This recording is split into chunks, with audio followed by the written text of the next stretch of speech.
Mom, help! Ivy, always so full of life, called me with a weak voice, panting heavily.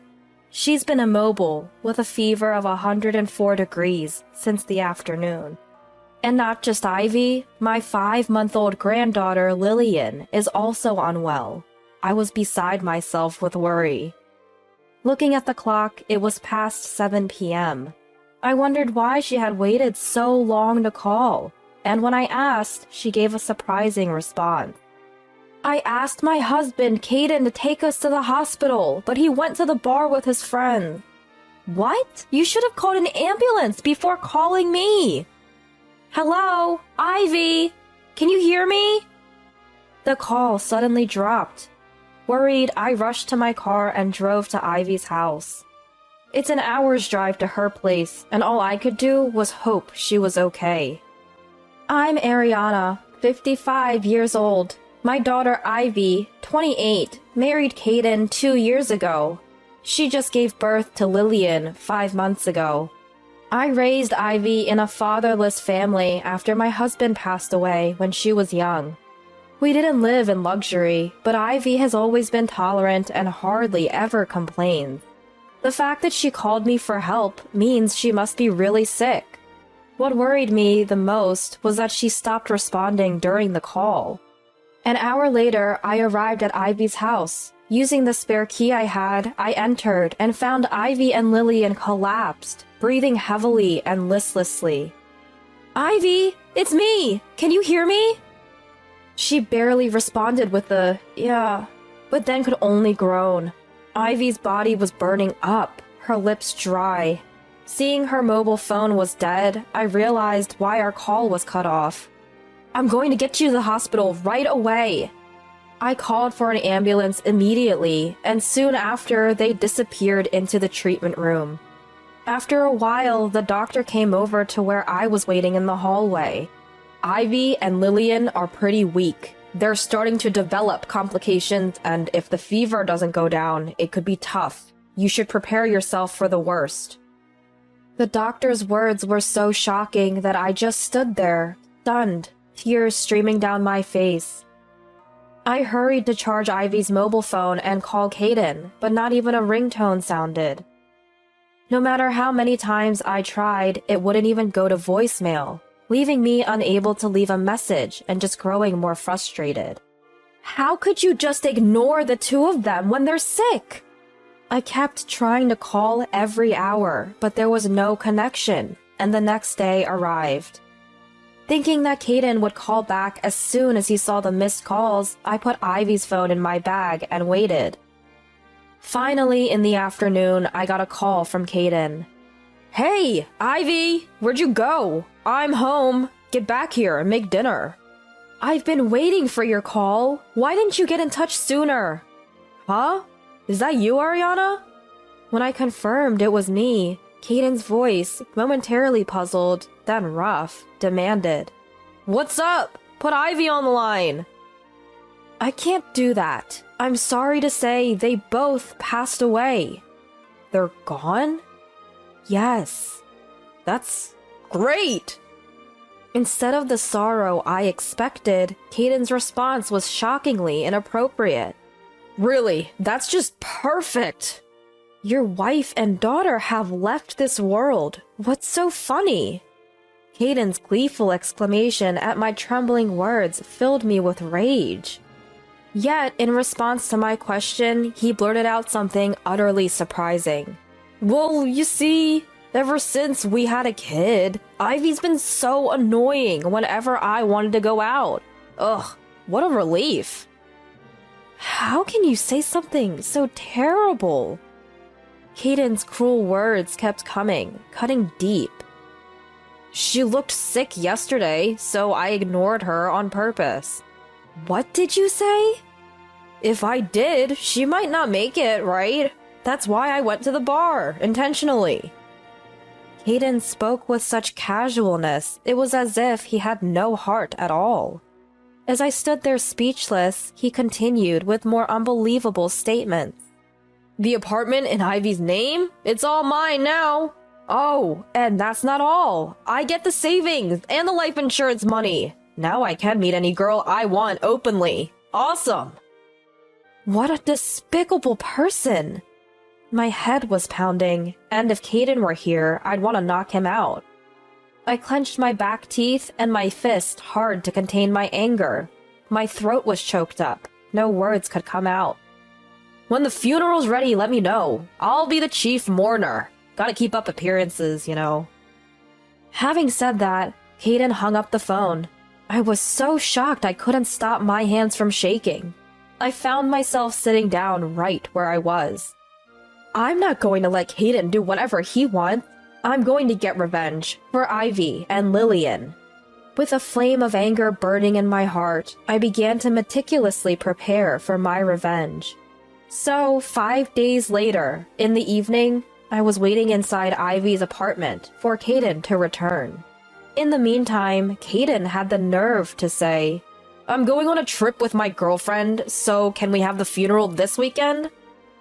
When Caden, fresh from his trip, unlocked the door and stepped into the living room, he froze at the sight of me standing in the dim room. "Don't scare me like that! What are you doing here?" "I've come to say goodbye. We won't be seeing each other anymore, will we?" "Has the funeral date been set finally?" "Before that, I want a proper apology." I handed him an album with pictures of Ivy and Lillian smiling, and to my disbelief, he said, "Cut it out, that's creepy," and threw it on the floor. Not only that, but he kicked it aside, as if it were a nuisance. Seeing Caden's cruel behavior made my anger boil over. And just as I was about to shout, "Enough!" a baby's cry filled the room. Instantly, Caden's arrogant demeanor melted away, replaced by shock. Then he turned deathly pale. "What's that sound?" "What sound?" "The sound of a baby crying?" "It must be Lillian, then." My words sent him into a frantic look around, clearly losing his composure. As if to further torment him, the baby's cry grew louder and louder. Caden finally covered his ears, pleading, "Stop it! Please, stop!" Then, in the next moment, pointing to a room in the back, he trembled violently. "Ah! There's a ghost!" Seeing Ivy come out of the darkness, holding Lillian, Caden began to cross himself and pray feverishly. As Ivy, with a face full of anger, and Lillian crying, slowly approached, he begged, "Please go to heaven! I apologize for not saving you! Just disappear!" Shaking violently, Caden collapsed to the floor, crawling. Why won't you disappear?" "You must have a grudge against you. Maybe it's because of this?" I slammed a photo of Caden and his mistress happily together on the table. "Why is this here?" Caden's hands shook violently. "You said when Ivy and Lillian died, you were happy to see your lover, remember? I took this as evidence." "No way. That's why Ivy is angry." "I'm sorry for cheating. Please forgive me." "You admit it. Then you'll divorce Ivy. And as compensation for the adultery, you'll sign this pledge to pay $20,000 in the divorce settlement." Caden, nodding slightly, signed the document I had brought with trembling hands. Even after, Ivy moved closer to the worthless man who was still frightened, trying to avoid seeing her and Lillian. "Whoa, back off! You signed the divorce papers and the affidavit, didn't you? Look at me, closely! I have a physical presence, right?" "Huh? Both Lillian and I are very much alive." As Caden tentatively raised his face, he scrutinized Ivy from head to toe, then slumped down, relieved.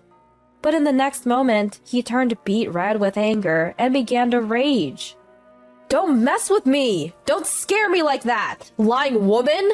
Think you're dead to trick me? What do you want?"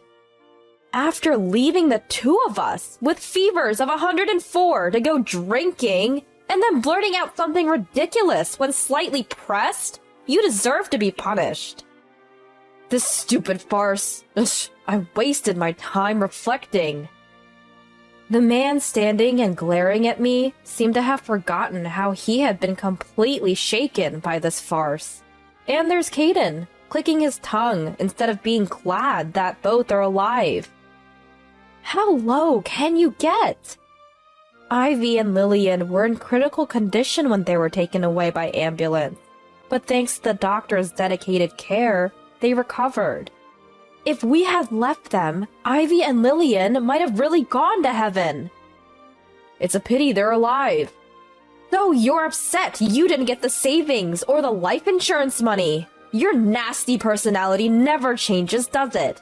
I thought maybe you'd reflect a little. You're the worst. Shut up! Hiding and stalking, taking photos, and even lying? I'll sue you! Caden, defiant and ready to counterattack. Expecting this, I told him, "We're the ones who'll be suing. I knew you'd make a scene like that, so I've recorded all of our conversations." Huh? Now we have perfect evidence. Damn it. Caden, unable to argue back, bit his lip in frustration. Then, as promised, you'll pay the $20,000 in compensation in the divorce case. Just take it out of the property division. Our savings account holds $40,000. Half of it is mine, so you're okay with getting nothing? Huh? Caden stared at us, mouth agape in shock. Deciding to knock him down further, I said, "You seem to think you bought Ivy's apartment, but it's rented. So pack your things and leave, please." Ugh, forget it. I'll live with my mistress. Scratching his head frantically, Caden began calling his mistress right before our eyes, but she wouldn't pick up, no matter how many times it rang. Strange, I haven't heard from her since yesterday. I could hardly suppress my laughter as I informed him. Well, you shouldn't be surprised. I filed for damages due to infidelity. Don't do stuff without my permission. She's just as responsible. It's only fair. She even said, "I'll break it off immediately," when you called, so I doubt she'll be in touch again. Caden slumped his shoulders heavily and just sat down on the spot, but we had no intention of offering him any words of comfort. Looks like you've been completely dumped. Now get out! Wait, I'm sorry. Let me apologize. After clinging to Ivy's feet, Caden offered a deep apology. Of course, Ivy ignored his gesture, standing still with a cold look in her eyes. Then, standing up, Caden took Ivy's hand, begging repeatedly, "Please, call off the divorce!" Of course, Ivy had no intention of forgiving this man who had even put Lillian in danger. Ivy shook off his grasped hand, glared at Caden, and then turned away. "I'll be in trouble without a place to live! Please, I'm begging you!" "Don't worry, I've got a place for you to live." "Where?" "From the holding cell to the prison. Be grateful you have a place to sleep." "Wait a minute, it shouldn't be that serious, right? I filed a report for leaving sick Ivy and Lillian unattended. The police have been notified and will be here to pick you up soon." This can't be. Even though it wasn't hot, Caden's forehead streamed with sweat, his face looking ready to cry. "I'll submit the photos and recording data as evidence. I've prepared the hospital charts, so squirming is futile." "I'm sorry, I won't do it again. I'm truly remorseful, so please don't prosecute me." "I can't trust a terrible man like you." Caden, who had taken the lives of precious Ivy and Lillian lightly while enjoying his affair, really needs to be scared straight. Maybe he'll have a change of heart behind those dark, tall walls. After all, living people are probably scarier than any ghost. "Ivy, help me! You love me, right? After you were after my life insurance money? What are you saying now? My feelings for you have cooled down with the fever." And with that, goodbye. Don't ever show your face to us again. Once again, Caden couldn't stand and was immobile on the spot until the arriving police scooped him under the arms and put him into the patrol car. We will probably never see Caden again. Ivy and I moved out of the apartment and immediately filed the divorce papers, receiving $20,000 as compensation in the divorce settlement. Caden's crime seems to be quite serious, and it looks like it'll be hard for him to step out of prison for a while. Ivy and Lillian are living with me at my house now. The baby is growing up fast and can now stand while holding on to something. She might start walking soon. Despite everything, I'm happy to be able to witness Lillian's growth with Ivy. Having reclaimed our peaceful daily lives, we spend every day smiling.